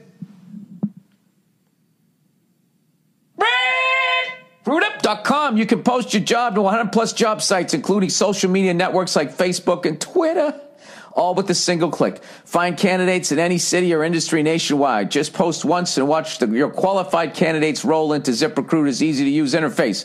No juggling emails or calls to your office. Quickly screen the candidate, rate them, and hire the person fast. Find out today why Zip has been used by over 1 million businesses. And right now, my listeners can post jobs to Zip for free by going to ZipRecruiter.com/Burr. That's ZipRecruiter.com/Burr. One more time. Hey, ZipRecruiter.com/Burr. All right. I guess we got a few more to go here, but let's, I'll break them up here. You know, there's no fucking way you want to listen to me do 6 of these in a row. Breaking news, Trump and Obama meeting at the White House. Look at this fucking lady. Just moving her fucking arms around, talking. Shut the fuck. I mean, I got a lot of nerve telling people to shut up. This is, you know something? Why is the right so fucking crazy? What is wrong with you guys? Jesus Christ. You picked a reality show TV star? That's who the fuck you picked? Then you picked George W. Bush. Can you give me a guy? You know, this is what kills me about you dumb fucks over there. I lean right a lot. I lean left too. Sometimes I'm liberal, sometimes I'm conservative. But for fuck's sakes, can you get me a guy that can give a speech? You haven't done it since Herbert Walker Bush. He gave a great speech. I like that guy. I had no fucking beef with that guy. Now I'm going to go from for fucking 8 years, right? I didn't like everything that Obama did, but you have to admit, even you fucking racist cunts got to admit, that guy was phenomenal speaker. Phenomenal speaker. He's fucking hilarious. He wasn't an embarrassment to hear the world talking. Now we're going to have fucking Trump. Jesus Christ. It's unbelievable. I got a lot of nerve because I actually like Bernie Sanders. Watching that guy give his speech, Jesus Christ, it was like he was at a town meeting. His fucking hands flapping all over the place. You know what? I don't know if there wasn't a right choice in this one. There really wasn't. All right, now the Marines. Look at them. Those are the 2 best guys in the world. How do they gotta have, now how the fuck do they do that? Where they face each other, they pause for a second, right? And then at the same time, they both fucking, they salute. You know what I mean? It's like, you ever listen to Led Zeppelin and then they all just fucking, they're playing, and then the song just stops and then they come back in again, and sometimes it's on time, sometimes it isn't. It's because, you know, somebody just, it's a look. They give somebody a look and then boom. You look at these fucking Marines, they don't give each other a look. They still brought their fucking hand up at the same time. There's got to be some sort of Marine little wiggle with an eyebrow. Granted, we are like 40 yards away with the camera, and then I'm sitting in a fucking hotel room. I wonder what the fucking audition was to get that gig. You know, how many fucking doors did you have to open like perfectly to be there? You know? There's got to be some proud mom out there. That's my son. He's going to open the door. When was the last time a president with a toupee was president? They've all had full heads of hair. All had full heads of hair. Hey, ladies, who's going to be the next lady president? I mean, the first one, I should say. Do you think Hillary's done? Do you think she has enough pantsuits for another run? You know? I don't know. I just hope she goes to a chiropractor and gets her fucking neck fixed, because I don't know. She was like a baby. You know, when babies can't hold their heads up, she kind of was fucking flopping all around. I love the pantsuit, though. You know what I mean? If I was a fucking chick of a certain age, you know what I mean? I had the kids already, you know? I shut down the park, if you know what I mean, you know? Hot flashes are over, right? Wally World's closed for renovations, you know? Then you got to rock the fucking pantsuit. You got to get the shorter fucking hair. Like, I don't give a shit anymore, you know? My husband's old. What's he going to do? He ain't going anywhere. And you go out, right? You get the Ellen DeGeneres haircut. You go out and you get a fucking pantsuit. Walk around in some flatties. For once in your life, you're fucking concerned about your own comfort. You know? Oh, man. You know what? If I was Hillary, my next fucking move is, you remember when Johnny Carson had his own line of fucking sport coats? I would have my own line of fucking pantsuits, right? But you get people like Rihanna, people in the prime of their fucking life that like walking around half naked, and they somehow, you know, turn the pantsuit. Who the fuck is good looking enough in their 20s to make the fucking pantsuit come back? You know? I don't mind the pantsuit. When I was coming up, the fucking, you know, Rhoda had them, Mary Tyler Moore had them, you know what I mean? And they were fucking young broads. So I was sitting there as a little fucking fireballed fucking freckled jerk off, and I would watch all of those fucking Charlie's Angels. They used to wear them. Farrah Fawcett killed the fucking pantsuit, but the pantsuit back then was sort of like their version of the John Travolta suit. You know what I mean? It was just a bunch of rayon and no condoms in the 70s, and that's how we ended up where we're at. That's why the fucking roads are so goddamn filled up. Oh, Jesus. The sound down on MSNBC right now, just looking at the looks on people's faces. I don't know why this shit is so funny to me, because I am not thrilled with this guy being president, but seeing people disappointed and crying on television, you know, past, obviously, if somebody they love died or something like that, I don't laugh at that shit. But like I told you guys, way back in the day when The Biggest Loser was on, and those fat people would just start crying about how they couldn't stop eating hamburgers and shit. It just fucking always, I mean, I wanted them to lose weight and shit, but there's something fucking hilarious about people crying.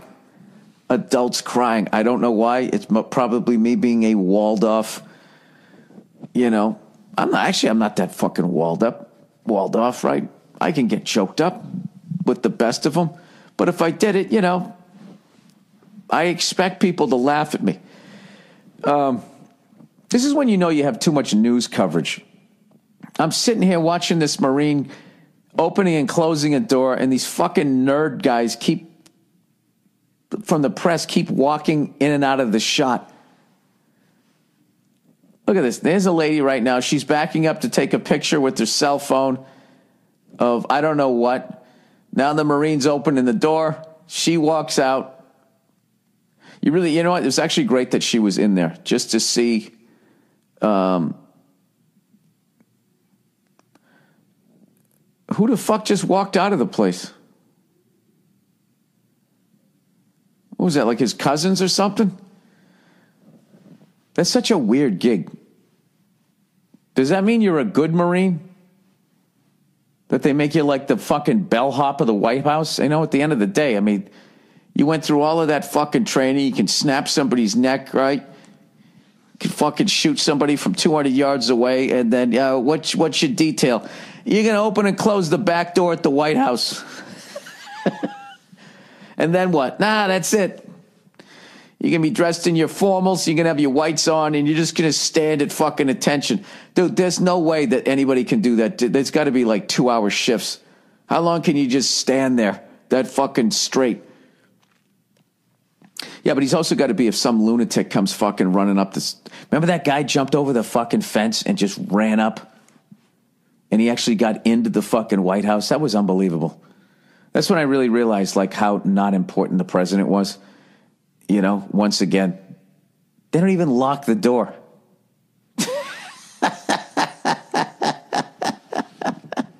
Do you understand that fucking asshole who jumped over that gate and ran up to the White House? Do you realize that that guy got further into the White House than he would have got into my house? My door's locked.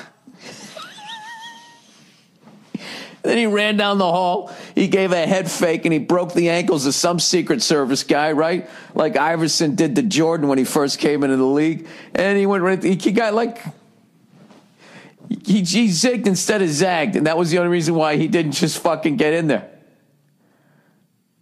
It's really not funny, but, you know, the fact that nothing happened, it's kind of fucking hilarious. Jeez, look at this guy with his pea soup green fucking tie, just pointing and all that type of stuff. He's fucking, oh, geez, everybody thinks they're making a point, including me. Why don't I read the last few of these things here? All right. Wink, pronounced wink. It's W-I-N-C. All right. Finding a great new wine is tough. That's why I've been telling you all about our sponsors at Club W. Club W. I wouldn't even have voted for Trump. And how they make it so easy to get wine personalized to your palate and delivered right to your door. And here's a little update we have for you. Club W. Oh, Jesus, what are we going to do now? This country's fucked. Is now called Wink. That's spelled W-I-N-C. A new name and an improved look. But here's the important part. It's still the same amazing wine company introducing you to new wines you'll love. Wink works directly with winemakers and growers from all over the world to create delicious wine delivered and deliver it right to your door. Wink's 100% satisfaction guarantee means if you don't like a bottle they send you, they'll replace it with the bottle you'll love. No questions asked. You don't just get sent random bottles. Wink is a personalized wine membership that recommends wines specifically for you based on the results of your palate and profile quiz. You can also rate all of the wine you receive from Wink, so they learn about you with every order and constantly personalize the wine they send. Sign up for Wink right now and gain immediate insider access to the best fine wine from all over the world. Find out for yourself why yours truly and thousands of other satisfied wine lovers. I don't love wine. I drink whiskey. Why do they always make me do that? I like booze. If you're into wine, drink the fucking wine. Gives me a brutal fucking hangover. Why do you think they switched it from Club W? I always liked it. Club W, you watch the Cubs, they all love me. But they only love me when they win. I can't understand it. That's the best part. Wink is offering my listeners 20% off right now when you go to trywink.com, TRYWINC.com/Burr. All right? They'll even cover the shipping. Hey, ladies, you know you love the wine. Think about it. You'll get fine wine personalized to your palate, delivered right to your door. Try Wink and get $20 off and a complimentary shipping right now when you go to trywink.com/Burr. That's trywinc.com. All right. Helix. You're unique. You don't walk like anyone else. You don't talk like anyone else or sleep like everyone else. So why is your mattress one size fits all? Well, because the average height is about 5'9". You know, probably that's the reason. Most part, we all have arms and legs, a fucking head on top, and a torso. So there's, why are all bicycles looking the same? All right. Because that's where your fucking feet go. And your hands go up there, and it's, Because a truly, I guess I was wrong. Because a truly customized mattress will cost you $5,000 to $10,000 until now. Go to helixsleep.com, answer a few simple questions, and they'll run a 3D biomechanical model of your body through the proprietary algorithms. I don't know. They develop with the help of they'll make you a fucking mattress that fits your body. The result is the most comfortable mattress you've ever slept on. Isn't that right, sir? Sir? Oh, he's already asleep. That's right. I have a random person sleeping in here. Helix customers report a 30% improvement in overall sleep quality. And for couples, they customize each side of the mattress. Your mattress arrives at your door in about a week, and shipping is 100% free. That's why everyone from GQ magazine to Forbes are all talking about Helix Sleep. You have 100 nights to try it out. If you don't like it, they'll pick it up for free Gross! And give you a 100% refund, no questions asked. Go to helixsleep.com/Burr to get $50 off your order. That's helixsleep.com/Burr. One more time. Hey! helixsleep.com/Burr. Is this the last one? Oh, the last one. I'm going to end with a little song here, people, to brighten your spirits. Boop, boop, me undies, you elected Donald Trump. Boop, me undies. Everybody take a dump. They're nice and soft like his toupee. Your balls are dry and you say, hey, what the fuck did we just do? It was either the Klan or the clam. Ba-da-ba-doo-boo. That was your selections this year. The Klan or the clam. MeUndies. Picture a world where putting a new pair of underwear isn't just fresh. You're stepping into a better day. Think about it. Underwear is the first thing you put on and the last thing you take off, unless you're a fucking weirdo. Why would you settle for anything less than the best feeling underwear on the planet? MeUndies focuses solely on producing the most comfortable underwear you've ever experienced. Well, that's what you do. You make underwear. What would you be doing? What else would you be doing? Huh? Making dioramas?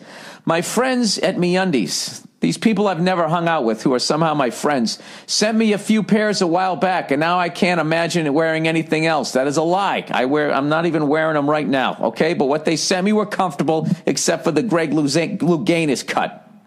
All right? It was riding up on my balls there. It wasn't even that. I could not wear them in front of my wife. She was just dying laughing at me as I was walking by. You know what I should have done? You know that fucking crazy things that Olympic swimmers do? You know, where they bend over and then they just start fucking moving their arms like propellers? I'm going to do that next time. Put on my fucking, my Greg Louganis ones, right? I'm going to put on my swimming goggles when my wife isn't looking. I'll put on one of her fucking head wraps. I'm just going to come out and do that. All right, sorry. Anyways, for the price of 2 cocktails, MeUndies will deliver your new favorite pair of underwear right to your doorstep. Better day guaranteed. Try them on, and if they're not the most comfortable, best feeling undies you've ever had, they'll refund you and let you keep your first pair for free. Included in the price is the sweet touch. Oh, the sweet caressing touch of Modal. A special fabric made with the best-in-class raw materials that are scientifically proven to be 3 times softer than cotton. These uber cozy undies are also sold exclusively on MeUndies website, where you'll enjoy free shipping in the U.S. and Canada. All right, here's the call to action. Here's the end right here. And for a limited time, everyone in my audience gets 20% off their first order, but you have to go to our special URL, MeUndies.com/Burr. With MeUndies better day guarantee, you have nothing to lose. So don't wait any longer. Go to MeUndies.com/Burr right now for 20% off your first order. That's MeUndies.com/Burr. All right. And that is the Thursday afternoon podcast.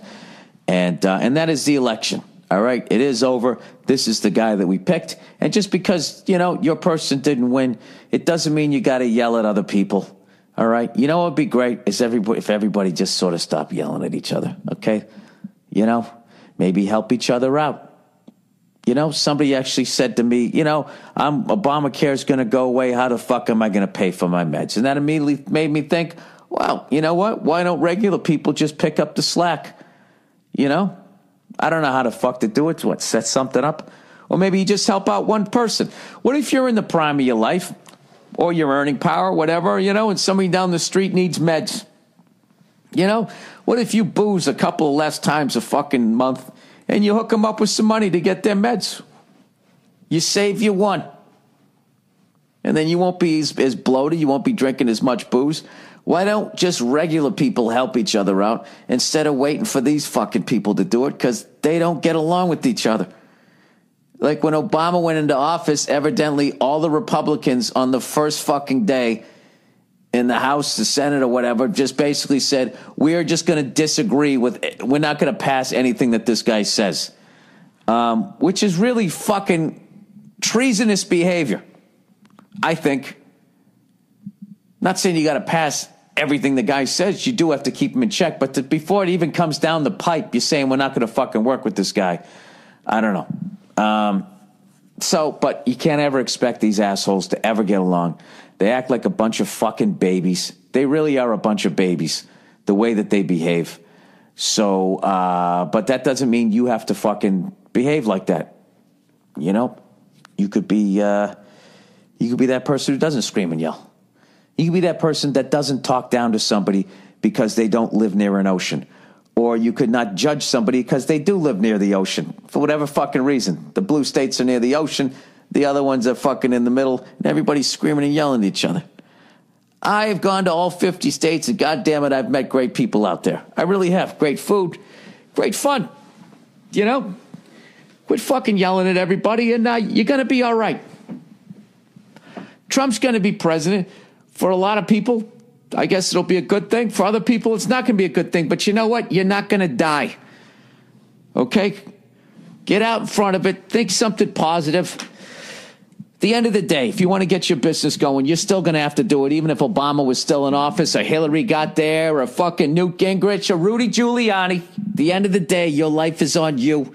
And life is not fair, and people don't have the time to give a shit. You know?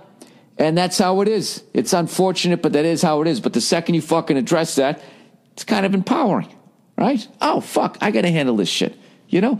And this is coming from a privileged white male. So, oh, go fuck yourselves.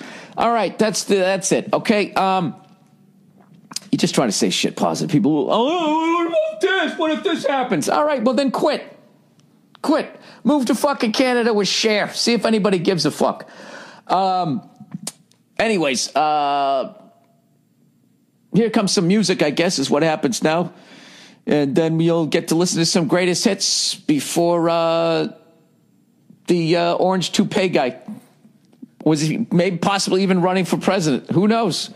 Hey, who do you think he should pick another reality TV show star for his fucking vice presidency? You know, he should get the guy from Survivor, you know, who gets progressively angrier with every fucking season. I don't know if you guys have noticed that. I don't understand. Like, I stopped watching it years ago because of it. He just like, you know, red team falling behind. They got to step it up. He just starts fucking yelling at him. He used to be more exciting, happy. I think he's just sick of being out on that island watching people eating bugs. I don't know what his issue is, but he seems to be taking it out on the people there on the island, you know, as they waste away. All right, I'm done babbling. All right, have a great weekend, you cunts, and I'll see you on Monday. Let's talk about these new Hillary Clinton fucking commercials, which of course and the Trump ones, none of them talk about any sort of issue. They're just sort of talking about each other, about what assholes they are, you know? It's like two seventh-grade girls just fucking starting rumors about each other. They're not talking about the nationwide heroin epidemic. They're not talking about fucking the pharmaceutical companies trying to fucking make weed not legal at a state level again because all the states where it's fucking legal. You know, the prescriptions are all down. They're losing money, so they're going to try to demonize it again.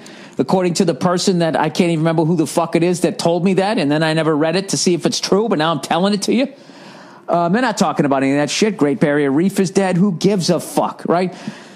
All right, let's trash the Hillary one first. All right, the Hillary one about fucking Donald Trump is they're trying to go, your kids are watching this. What kind of president are they going to see? Okay, which I get. All right, there's kids that are into politics, but they show like 6-year-olds, like riveted to a fucking adult running for office. Did you remember when you were 6 years old? Remember I don't even what kids see nowadays. When I was a kid, remember when your parents put on the fucking news? Remember that feeling in your stomach? It was like they were making you eat spinach. You're like, oh my God, I got to get out of here. This is boring. Anytime there were adults on TV with suits talking, it was over. I wanted nothing to do with it. I want cartoons. I like sports. The Bionic Man. What else did they have back then? Little House on the Prairie I liked for a little while. And then it got all gross when fucking they brought that kid in who did he go deaf or did he go blind? I can't remember what the fuck, the Adam kid or some shit. He started fucking the one with the pigtails. It just got gross, man. I don't know. I used to like watching the cowboy shit. I like that stuff. But anything that was remotely nightly news, politics. I vaguely remember Richard Nixon crying on the radio when I was riding. I was riding in the car with my mother, and she was trying to explain to me what was happening. And I was like, oh, okay. And I never thought, like, wow, this guy lied to the nation. This is a president crying on the radio. I had no concept of any of that. I was just like, all right, can I get out of the car right now? Because it's sunny out. We've been driving for a while, and I think I'm going to throw up. That's all I was thinking, because I was a fucking kid. Okay, people? Here's the deal. I mean, how fucking awful are you that you got to start talking about kids? Kids are watching this guy. And then the Hillary one, I don't even know what the fuck it was. It looked like a fucking Pink Floyd video. I was cooking, and I turned around. I had the game on, the one that Trump made about Hillary, which I want to say it was somebody dressed up like Hillary, holding a pickaxe or something. Like, I didn't even know. I never took a hallucinogen, but, that commercial made me be like, this would have been a great time to have done some acid, to just watch that and, and if he somehow made it like feature length, that would have been fucking awesome. But anyways, I believe the election is this week. I want to say it's Wednesday, or is it Tuesday? Maybe it's fucking Tuesday. I have no idea. I know Wednesday the 9th I'm going to be on Conan O'Brien, and there will be a new president. Is it going to be the first lady? Which means Bill Clinton will be the first, what the fuck would he be, what would he be called? The first husband? The first husband? I knew I'd be groundbreaking. Jesus Christ, can you imagine if that fucking cigar fucking sticking lunatic is back in there and now he doesn't even have a fucking job? Jesus Christ. Hillary the first day is going to be like, get all these broads the fuck out of here. I'm president. Get them. Anything with a twat, get it the fuck off Pennsylvania Avenue. That's it. They're literally they're gonna have to fucking wheel Bill around like Hannibal Lecter on like one of those two-wheelers. You know what I mean? With the little fucking muzzle on him. Jesus, that animal might be coming back. I think he's gonna. I think Trump fucked up. He just said too much crazy shit, and he made the Clintons look sane. And he's got no one to blame but himself. That's my prediction, all right? If I was a betting man and I was going to Vegas, unbelievable, right? And Bernie Sanders is like that school that should have been allowed into the playoff and didn't fucking get in, right? Because all these fucking cunts were too afraid to vote for him because, there's no way he can win. I saw somebody the other day on TV. They did this whole they go, all right, well, Hillary you got to make a smart decision either because it's really hard. This decision is really hard because Hillary had a bunch of felonies and Trump, and then they listed like all the shit that Trump did for like a minute. This is like a TV show. I was just so fucking irresponsible, I feel. You know what I mean? You're supposed to try to be like impartial, right? I hope I'm being impartial. I don't fucking like either one of them. I just don't know how you trash one guy for fucking 90 goddamn seconds and then and all you say about the other person is just their felonies. Why don't you just talk about the felonies that were brought up? That the charges of those things. You could talk about that for fucking 19 hours. Oh no, she has a blue bra, so therefore she must be a saint. All right, I'm off my fucking soapbox here. Good luck to you guys. I really mean that. Good luck to you, man. I hope somehow we come out of this. We somehow pick the fucking lesser of two fucking evils, whatever that is. And I hope everybody reads and rereads all the propositions and all the shit that's attached to them. I plan on fucking doing that for the first time ever. I'm actually going to be an informed fucking voter when it comes to that shit because I don't think there's any winning at the presidential level. Oh, Jesus Christ. Anyways. Ugh. Whoever wins, it's going to be a rough 4 years of speeches before the next one. I mean, neither one of them are a good public speaker. Holy shit. I mean, Trump just goes out there and wings it. Like when Trump gives a speech, he sounds like he's waiting for the headliner. He's like stretching, waiting for the headliner to show up. Keeps looking at the back of the room and they're still making that stretch. See, he's not here yet. They said he's on his way. Do another 10.